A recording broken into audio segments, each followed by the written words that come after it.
Hey guys, what's up? Luke here, and welcome back for more Pot Limit Omaha content. In today's episode, we're jumping into my biggest pots of this week. I filtered down in my database for the top 10 pots, and we're gonna go through each of them. Now, it won't be a strategic analysis and a deep dive into each of them, but more like a casual go through and a walkthrough in these pots, show all of you what happened on my end this week, share my experiences, my results, and my journey as an online poker player and as a player on GGPoker. So that will be the setting for today. If you guys like that, please subscribe to the channel, give the video a thumbs up, and any questions, put them below in the comment section. That's gonna be it. Let's get right into the footage. First hand, ace 10-4 single in the big blind. We see a min raise from early position and a 3-bet by the player next to him. A cold call as well versus the 3-bet, and the pot already gets larger. We have an easy 4-bet in this situation. Obviously, we can lower the SPR a lot while being out of position. Great scenario. My opponent, who was the 3-better, makes the call. The other player folds. We flop bottom pair on the board, but at the same time, we of course have the overpair of aces and a nut flush draw, so a very powerful flop for this SPR. And at this point, we can just shove the money in, fast play our hand, and hope that we are good. And let's see what happens. We are. My opponent was completely crushed on the flop, dominated not only by the pair, but also by the flush draw. And we take down a nice pot where we start off our session. In the next hand, I open raise king, queen, 10, 7, triple suited from middle position. Questionable open, for sure. I'm not gonna lie. But there was a certain dynamic at the table, and therefore I decided to mix it up and play a few more hands. The small blind, he makes the call. And this was a player who was giving all the action basically on the table. You can also see his VPIP is 83, and he's putting in a ton of aggression pre and post flop. And also this hand, not really surprised. He's playing from the small blind. Flop is queen, jack 4 with a flush draw. Generally a pretty good board for the small blind, but because he's playing so many hands, it doesn't have to say anything against him. And therefore, because he has such a wide range, I did decide to c-bet my hand. I do think that my hand also performs pretty nicely in a check back, because getting check raised is not great. But at the same time, I do expect to have a good advantage on this board with my range versus his range. So I did decide to go for a bet. My opponent unfortunately check raises. And I wasn't completely sure whether he is extremely value heavy in this situation, or that he was also extremely spewy in the sense that he was check raising a lot of hands that are not necessarily very, very strong. So based on that, I did decide to make the call. It is questionable for sure, and I think folding there is also okay. Turn is a 7, so we improve our hand, and we still have the open ender. And after my opponent pots, there's not really much we can do at this point, I would say. Money goes in, and luckily we river the ace and make a straight, because my opponent was holding top 2 pair on the flop, and he did check raise that, and we were in a pretty bad shape on the flop. And yeah, but luckily we do take it down, and we win a nice pot. Let's move on to the next hand right away. Aces in the big blind this time. We see a player who is straddling actually. Villain 8. You obviously on GG can straddle. This player was doing a double straddle to $8. We see a call against that straddle from the button. We have an easy raise. Both players call. And the flop is king 10-7 rainbow. We have an overpair, gutter, backdoor flush draw. We actually have a double gutter. At this SPR, I would say we have an easy getting it in. And my opponent does also get the money in. And turn is a king, river a jack. And we lose against the beautiful king jack 7-6. My opponent flopped top 2 pair, turned the boat. And unfortunately, we lose a big pot. But there's not much we can do here, really. The flop sort of plays itself with our hand against this opponent. So I I'm not too worried about that. And unfortunately, we lose this pot. Let's move on to the next hand, actually, which is this one. We're sitting in a small blind, 10-10, 8-8. This player in the big blind, he did come in for a straddle, so he has invested $4 now, and therefore the cutoff can raise to a larger amount, which is what he's doing, $13. Button calls, and I decided to call as well. Like, my hand has a lot of robust potential, basically. Like, we have some connection, we have a suit, and at the same time the 10s and the 8s are often grayed outs. So even though we're out of position and the small blind is not a great spot to call a lot of hands in, I think this is fine. Big blind calls.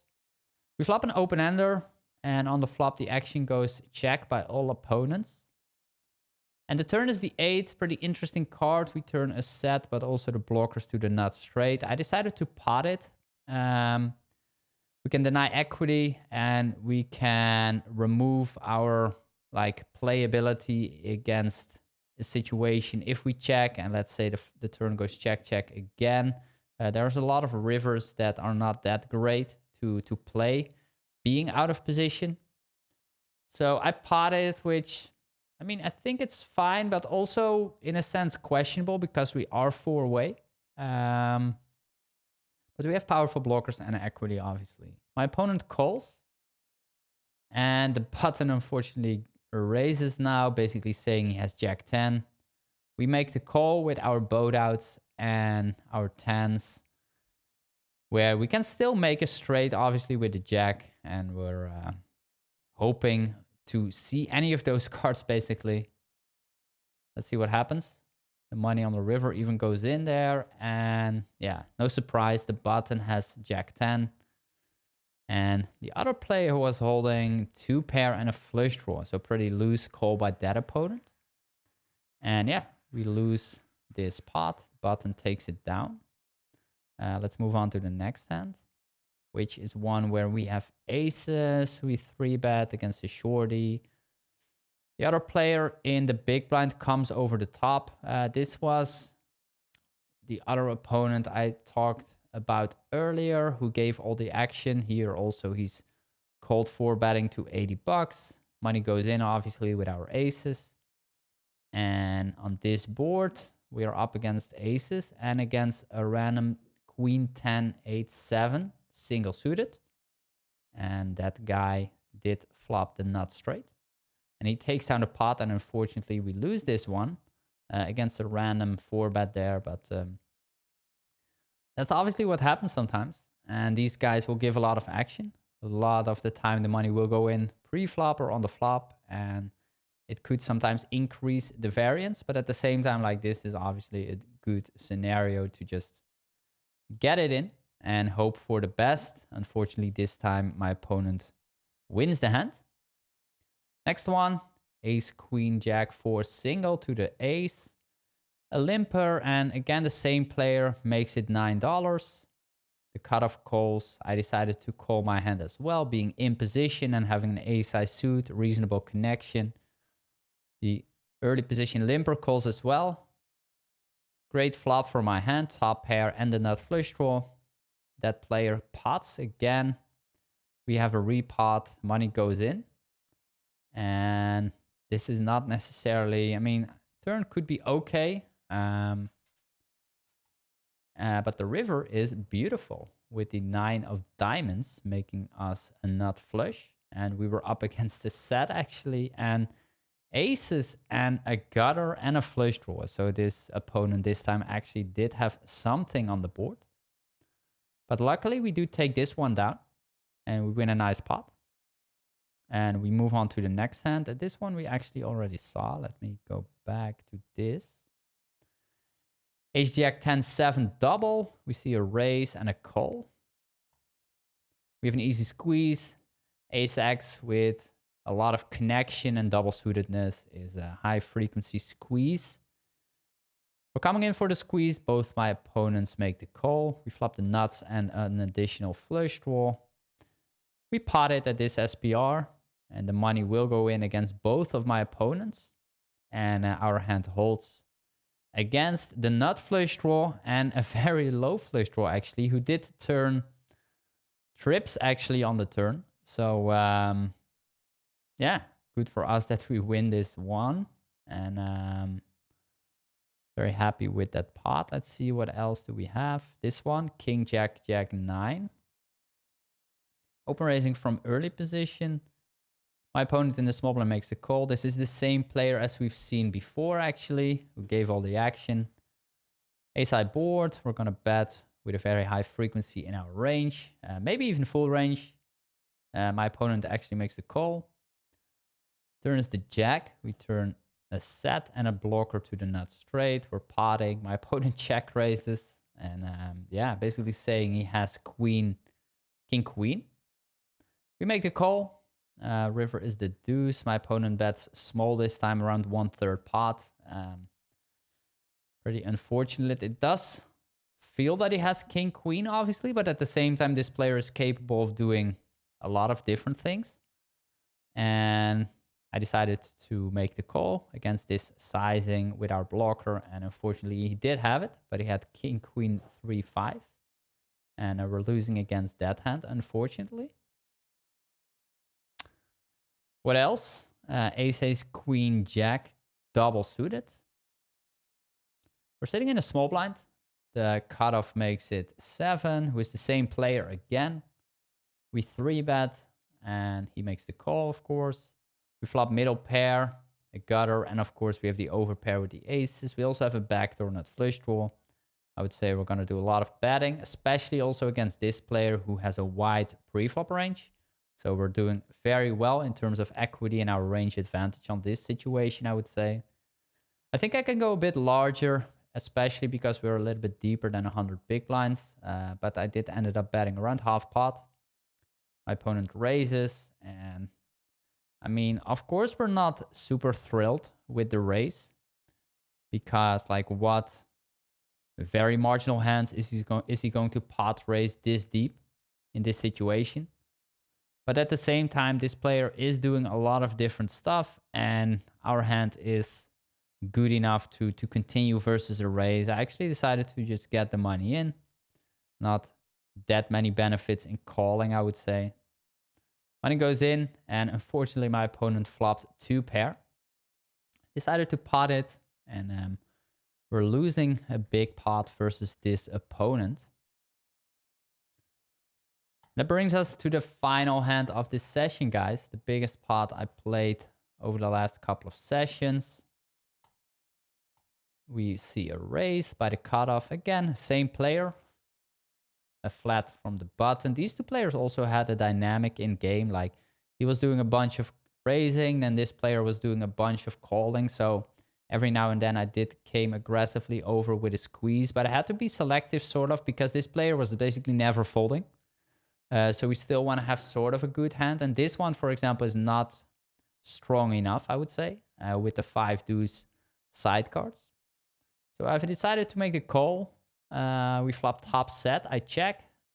Could be a board to have a leading range on, but at the same time, this player was doing so much betting, basically, that I thought, well, let's just let him do the betting and give him room to bluff. He pots, we call. Turn is a 4, we check, he pots again. And at this point, we have a decision whether we want to call or check raise. There are definitely arguments for both lines, I would say. Arguments that, for me, eventually made the decision to check raise this hand were that this player was definitely aggressive and wide and capable of barreling a ton of hands, and definitely a lot of other hands than just 10-9 in this situation. And at the same time, my hand doesn't necessarily perform that great as a call. If you look at all the river transitions, all the straights that can come, can be pretty difficult to get to showdown if we then on the river check and my opponent pots again on most of the cards if it's not a pairing card. So I decided to just check raise it on the turn, being aware that he sometimes will have 10-9, but very often he also will not. He calls, so obviously I'm a little bit scared now. But luckily for me, he was holding queen jack 10-10, so he had top 2 pair and the blockers to the straight. He decided to stack off versus my check raise. and we take down this pot over $600. Pretty nice. And that basically ended up being a session where I played for a long time. Actually, I was one tabling on this table versus this opponent. And it helped me to build reads and a story against this opponent. And there was a certain dynamic at the table where it was just fun to focus on one table and see how that was. It was not boring at all. It was actually super interesting. Unfortunately, in the end, I did ended up losing in the session. But I don't think that matters too much, to be honest, for me. It was more about the entire experience, and also playing against this opponent was, of course, a great opportunity. And overall, I was very happy with it. Definitely things I could have done better in certain spots, which is what I will work on in the near future. I will also share some of those things with all of you.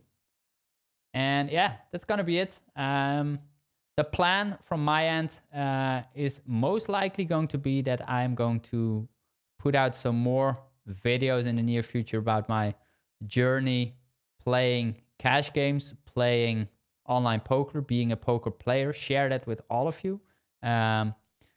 Basically see what is possible if you play PLO 200, what are the games at, and what it takes to become successful there. So let's get into that, guys. I hope you enjoyed this one. Feel free to ask anything in the comment section below. And of course, subscribe to the channel and give the video a thumbs up. That's gonna be it, guys. GG, over and out. See you in the next one.